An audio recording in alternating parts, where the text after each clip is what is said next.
talaga sinadya ko po dito sa Supreme Court para ako talaga mismo makaalam at hindi na ako mag-rely dun sa mga text messages eh. Luckily, nakapasok po tayo. Kakaalam pa lang po ng parents ko ngayon na nakuha po ako na pasado po. Hantayin ko po yung parents ko manggagaling po from Qatar. Siguro po magse-celebrate kami dito. Most probably baka mag-out of the country po siguro.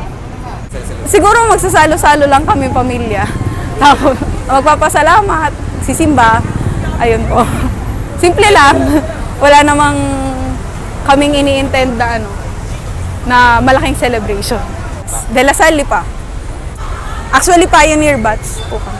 Ang masayang-masaya dahil sa wakas sa inabahaba ng paghihirap, kami nakapagpatapos at nakapasa itong aking anak. Kami po yung masayang-masaya. Magsisimba, tapos kami lang po salo-salo sa bahay.